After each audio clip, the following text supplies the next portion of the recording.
You're fat and it's your fault. Ooh. Why is diabetes and metabolic syndrome off the chart today, and why should you care? We're going to talk about how to prevent the complications that come along with metabolic syndrome and and diseases with it. So is it your fault if you're obese, if you're diabetic? All right. This is Diabetes Podcast number 2. I'm your host, David Baker.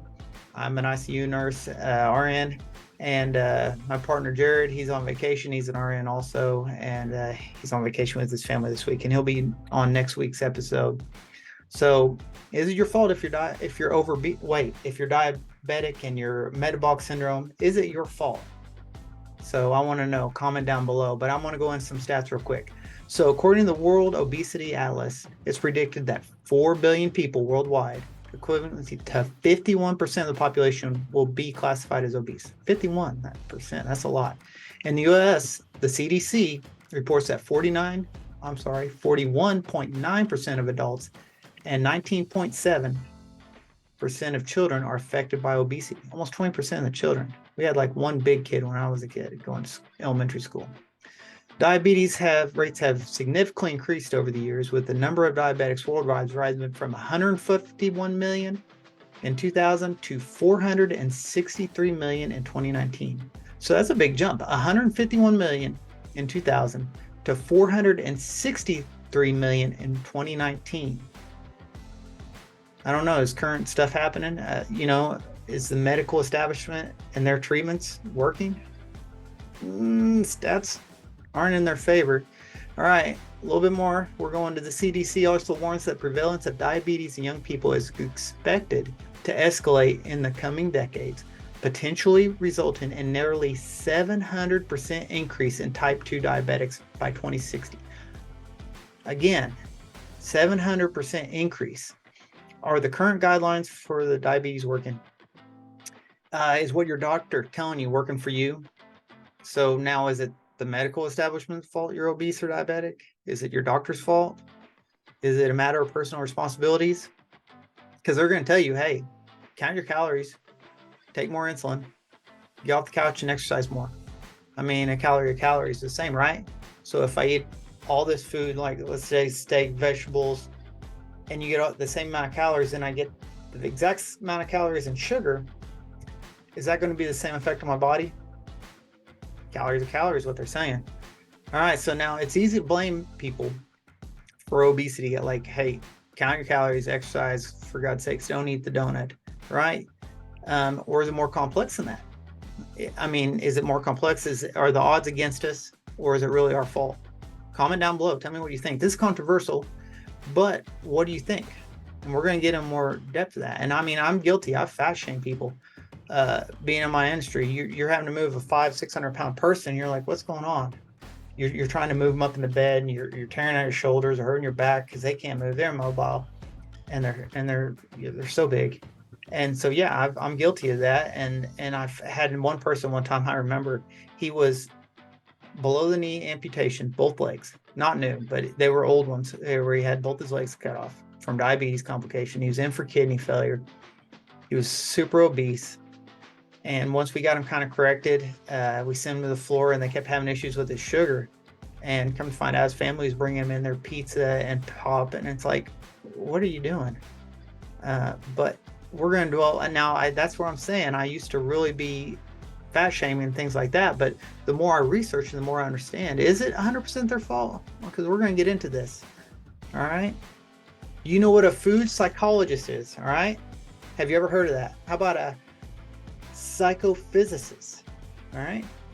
So a food psychologist studies food and eating behaviors of people and how they pick food and eat. All right. So they study this. Yeah, why you got an apple and you got a donut? Why did the guy pick the apple and why did they pick the donut? They're going to study that and understand this. The psychophysicist is a study of perception and how it relates to physical stimuli with a specialization in taste and smell. So they're going to see how you have a physical stimuli to taste and smell. So when you stimulate something, you're stimulating a response, right? So if you stimulate a response, you can maybe predict things over and over. So what do these people do with this education, all right? Well, I'll tell you what, the big food companies hire these people, all right? So if they're hiring these people, what do they want them to do? Do they want to study them, how they eat food and things like that? It's like maybe it will stimulate a response and they'll maybe eat more of something, so they buy more of their product. I don't know. I don't think they would hire them to say, you know, have them stay away from something that's unhealthy. I don't know. But these big food companies do hire them, and they hire them to study the way they react to food. So if they do a response to certain foods, it makes it predictable. And then if they're predictable, they can predict if they're going to eat more and buy more. If they eat more, they're going to buy more and increase their bottom line. And they can even go along as far as like what can cause them to get addicted and things like this to food. And if you looked at my our last video, it was like sugar is addictive to cocaine. It has some of the same properties of being addicted to sugar, and they know these things because that's what they study.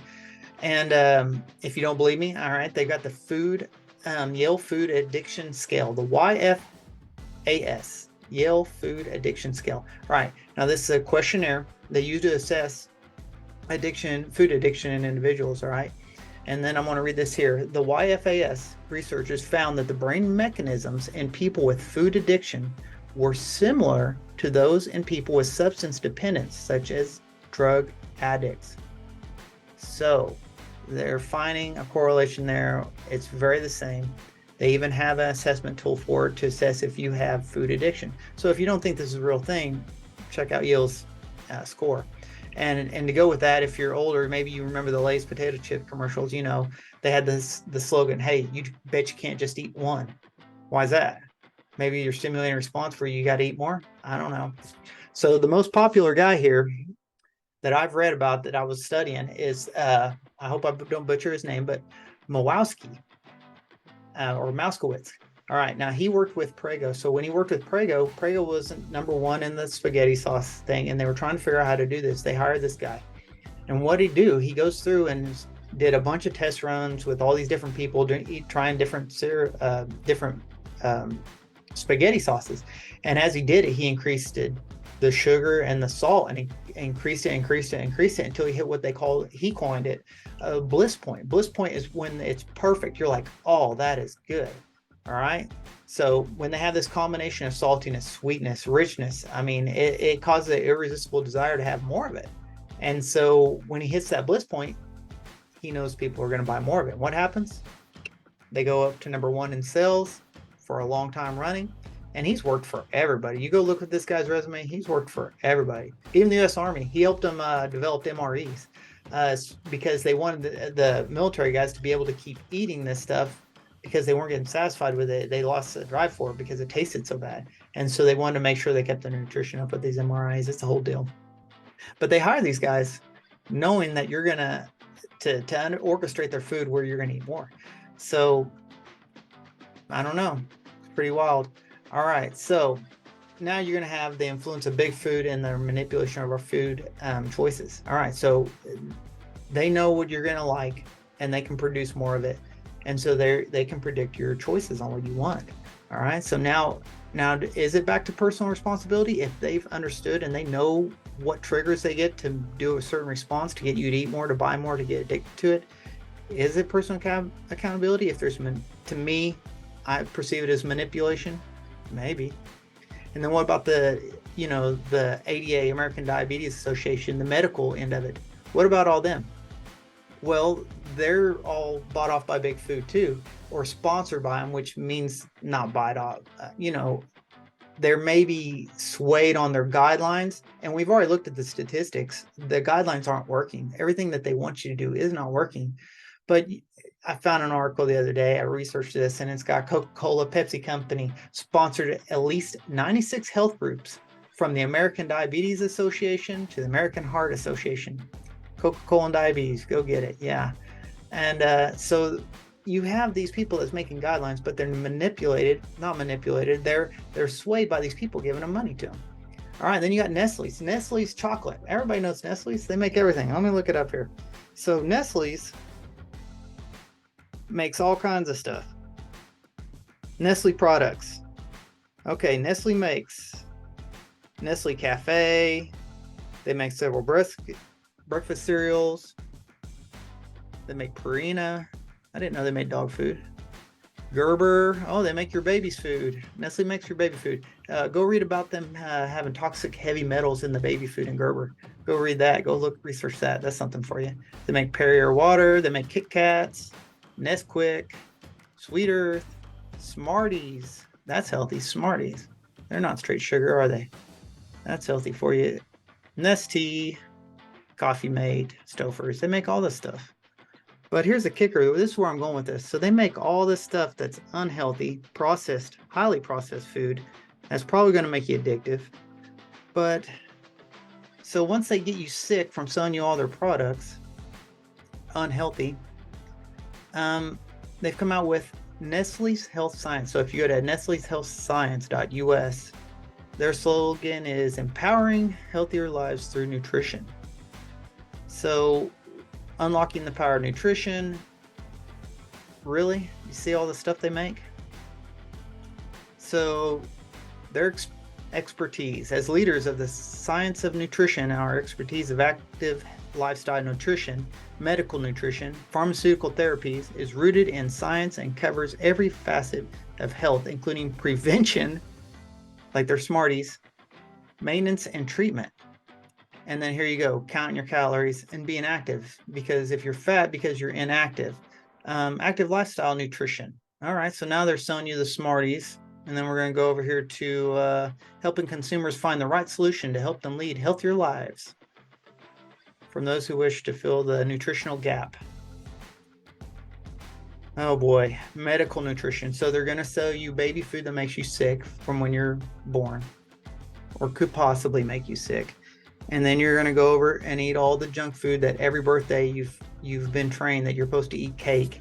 Every time you behave, you get a reward as a kid in school. Halloween, Easter, you're going to get rewards of sugar, which is addictive.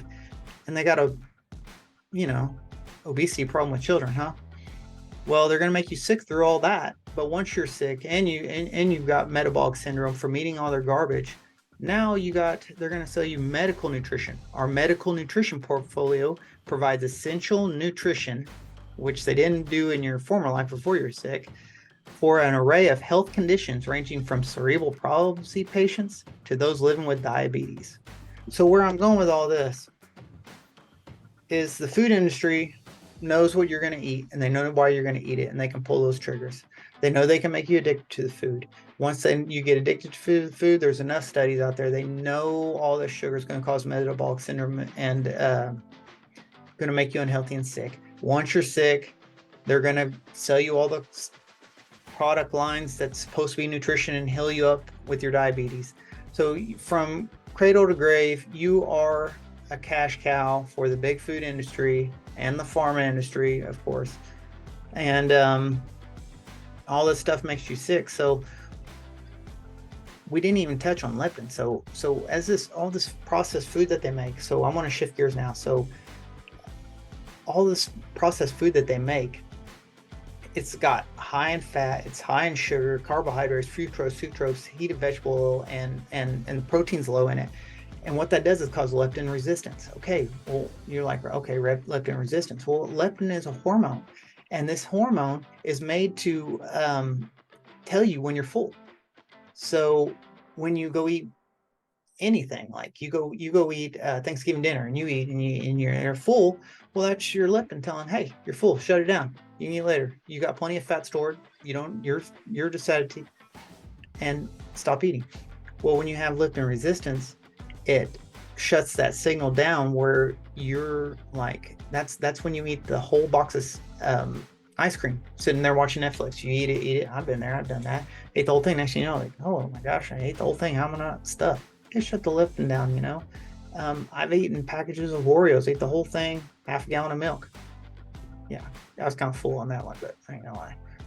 But that's where that goes. So all these different foods, these processed foods that they're making is causing the leptin resistance. And that's another thing that's leading to it. So you have all these variables causing you to get obese, overweight, diabetic, and sick.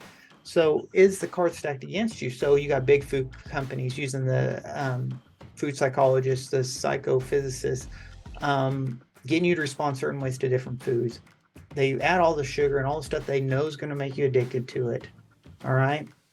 Then you got the medical community failing you, telling you to just burn more calories or eat less calories and burn more of them by getting up and getting busy. But everything's kind of stacked against you, and they're telling you to do these things that aren't really working just by the statistics.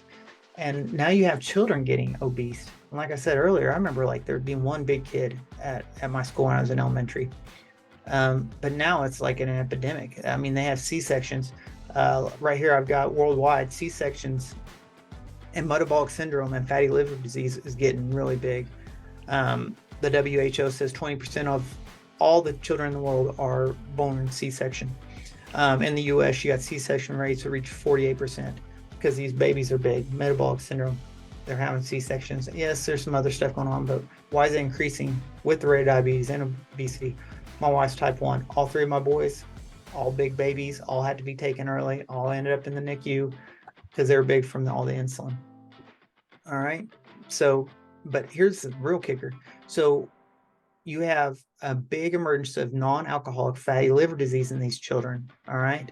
So this non-alcoholic fatty liver disease is the same people that I deal with in the ICU that have liver failure from drinking, except they never drink alcohol. They don't drink alcohol.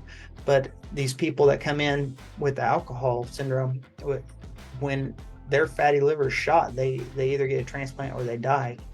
And I've seen it over and over again.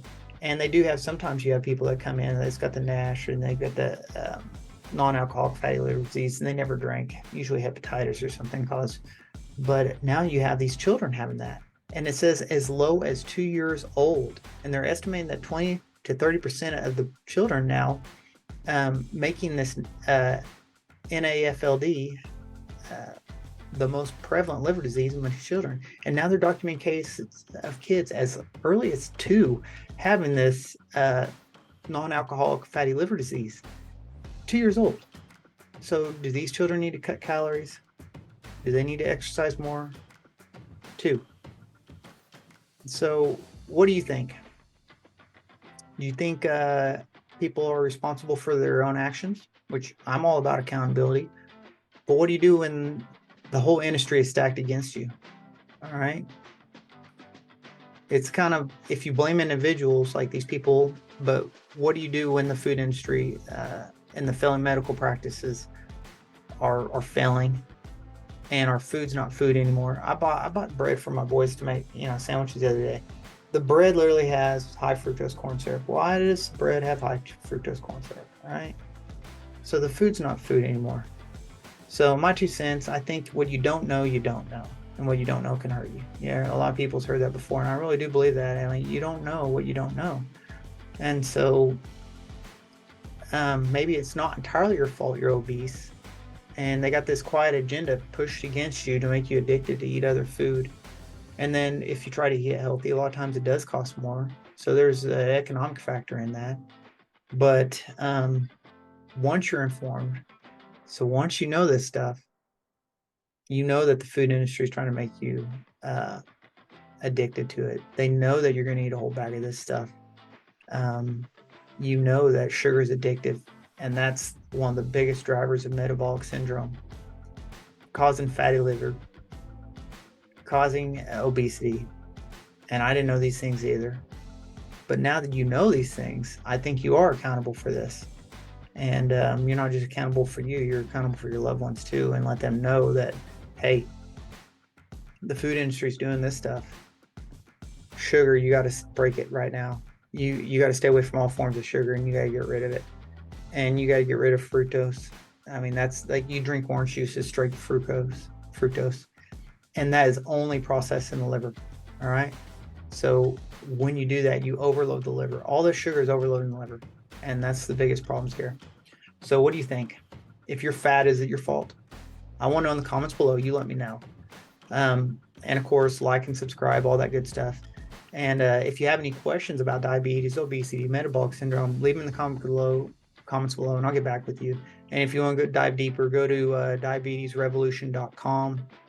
And on diabetesrevolution.com, if you click on there for the free guide, all that is you put in your email, we'll send you a free guide, and it's a PDF, and it's going to help you do the very first things to start breaking the hardest stuff with diabetes.